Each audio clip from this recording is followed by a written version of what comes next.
गुरु महाराज की जय हो। हाँ, आइए 2 मिनट भगवान का संकीर्तन कर लें।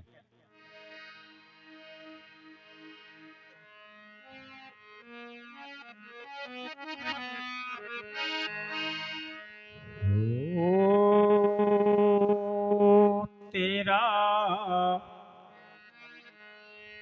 तेरा क्या लगता है मोल रे मन, राधे राधे बोल। तेरा क्या लगता है मोल रे मन, राधे राधे बोल। तेरा क्या लगता है मोल रे मन, राधे राधे बोल। तेरा क्या लगता है मोल रे मन, राधे राधे बोल।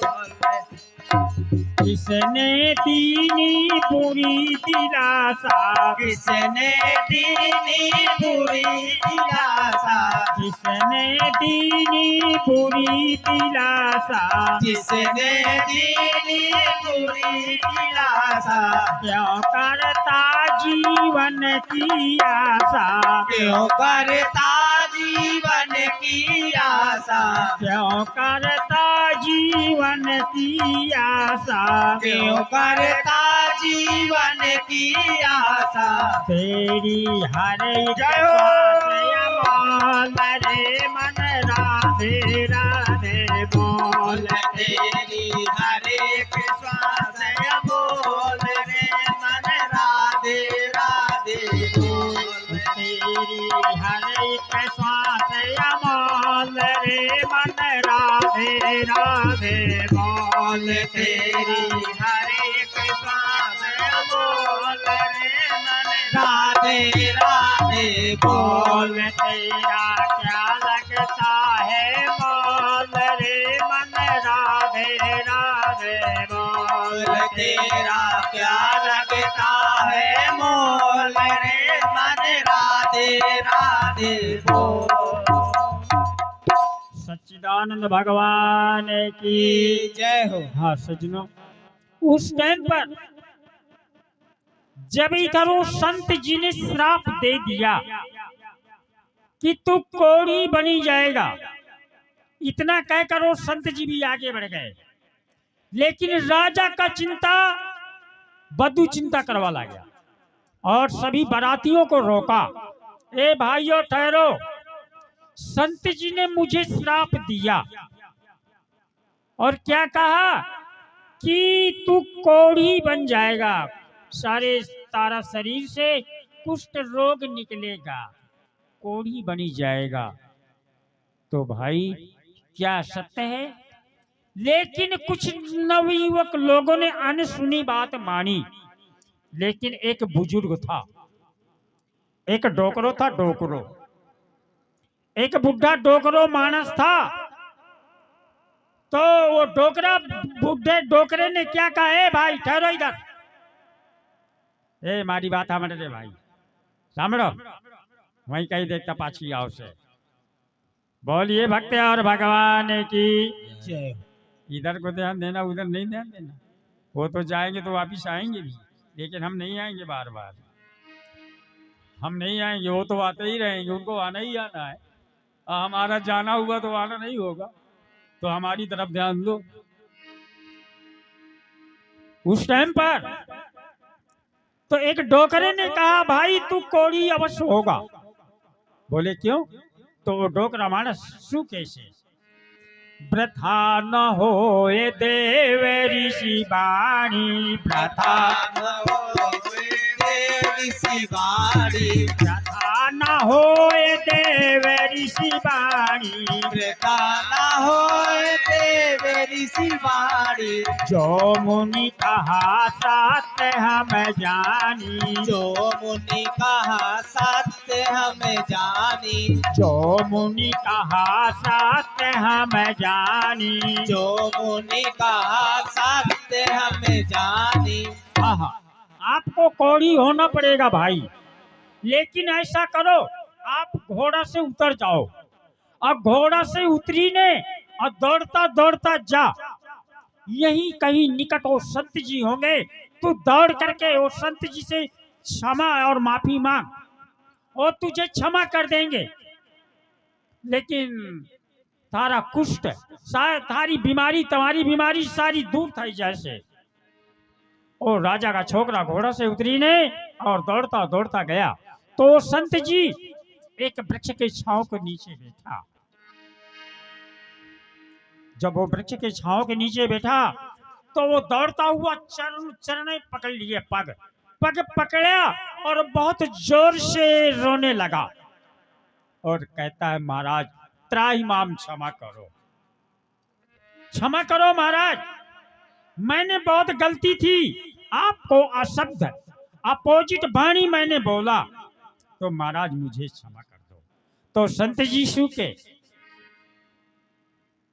ए राजा के छोरे, वाणी निकल गई तो पछी आवे, वाणी जाए, वाणी निकली जाए, श्राप लगी जाए तो वापस पाछा आवे नहीं आए। जो बाण है तीर कामान से, तीर से अगर वो बाण जाए और वापस पाछा बुलावे तो आ भी जाए नहीं आवे।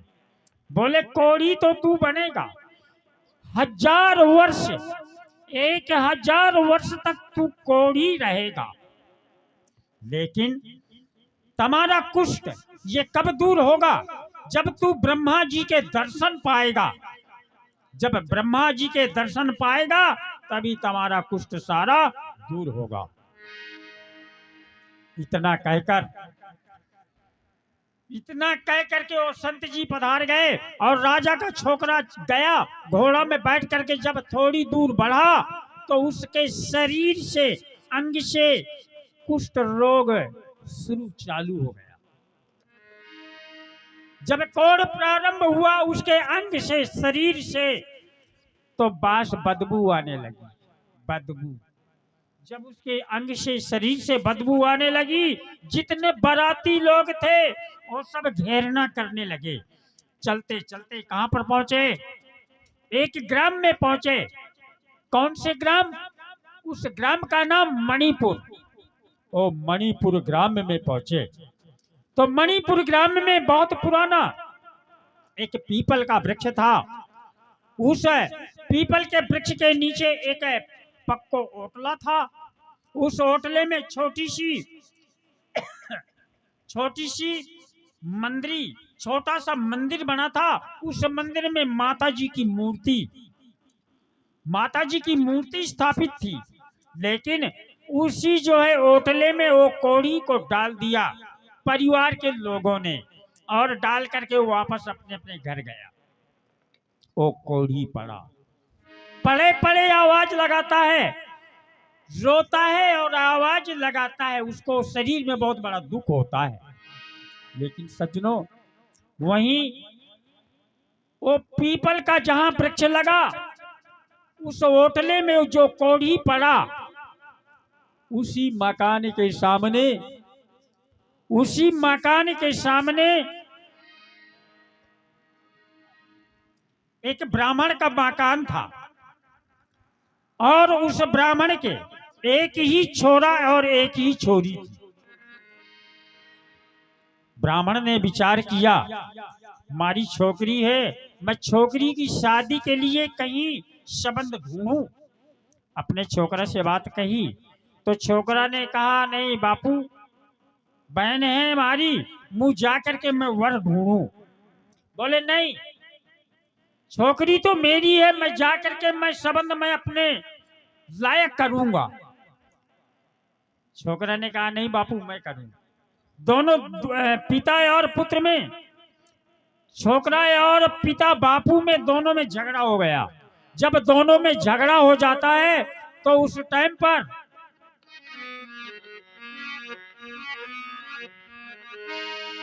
पिता गया तो पिता ने घर देखा और वर देखा।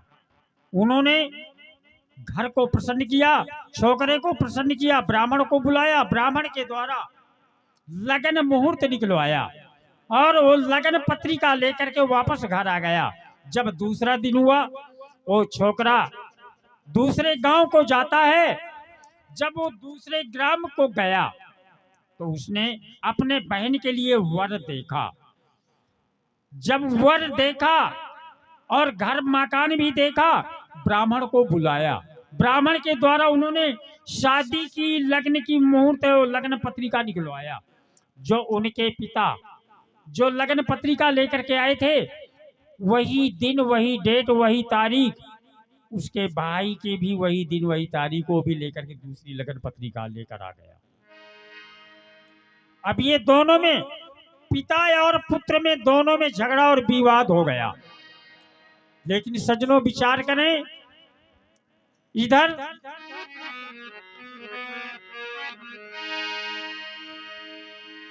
जब दोनों इधर तैयारी हो गई, जब तैयारी हो गई उसी दिन बारात भी आ गई। जब बारात आ गई, जितने सगे संबंधी वाले थे वो सब विचार में पड़ गए और चिंता में पड़ गए। सब लोगों ने पिता को और पुत्र को, दीकरा को और पिता को, दोनों को समझाने लगे, लेकिन एक दूसरे का वो कहना नहीं मानते।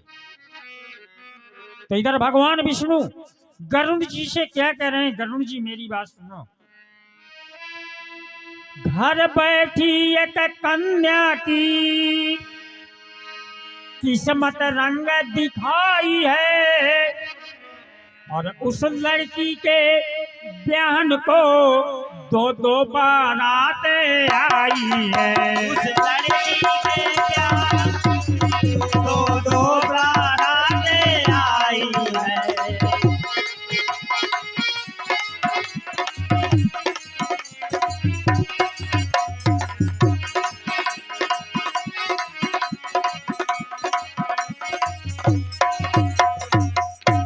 उस लड़की के बहन को दो दो बारातें आई है। सज्जनों, दुल्हन एक और बारात कतरी आई गई दो। एक तो पिता पक्ष की तरफ की बारात आई और एक भाई पक्ष की तरफ की बारात दो। उस लड़की के बहन को दो दो बारातें आई हैं। जब दो बारातें आई, गांव में सब लोग विचार में पड़ गए, लेकिन वो छोकरी की माँ, वो बेचारी बहुत बड़ी चिंता में पड़ गई। क्या चिंता में पड़ गई है प्रभु? ये पिता और पुत्र में, दोनों में कैसा झगड़ा चल रहा। आज ये छोरी के लिए दो दो बारातें आई हैं, लेकिन ये कैसे होगा प्रभु?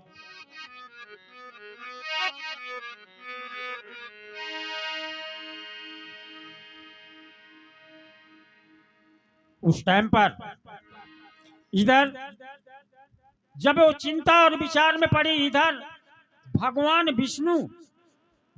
विष्णु को लेकर गरुड़ जी और चल देते हैं। कहाँ? मृतलोक में। जब मृतलोक में आते हैं तो चलते चलते कहाँ पहुंचे? हिमालय पर।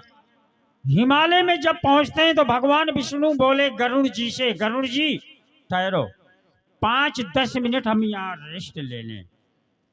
भगवान विष्णु और गरुड़ जी बैठ जाते हैं और भगवान विष्णु गरुड़ जी से कह रहे हैं आप यहाँ पर बैठो, मैं आ रहा हूँ।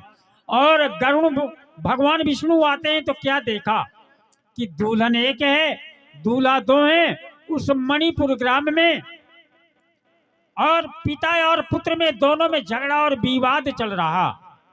सगे संबंधी ग्राम के लोग सभी समझा रहे, किसी का कहना नहीं मान रहे। इधर सारा रहस्य देखकर भगवान विष्णु, और इधर सामने देखा बहुत पुराना एक पीपल को वृक्ष, उधर जो एक माता की, माँ की मूर्ति, अम्बे माँ की, और वहीं एक कोढ़ी पड़ा है, और कोढ़ी पड़े पड़े आवाज लगाता है। तो कोढ़ी पड़े पड़े रोता है और रोते रोते आवाज लगाता है और क्या कहता है? हे माँ,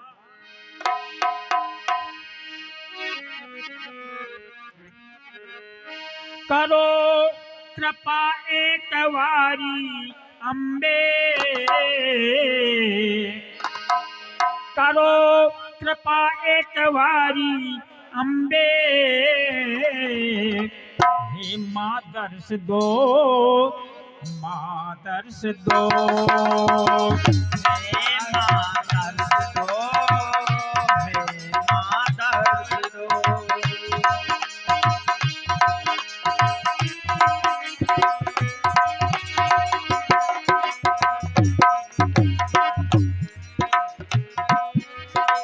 माँ दर्श दो,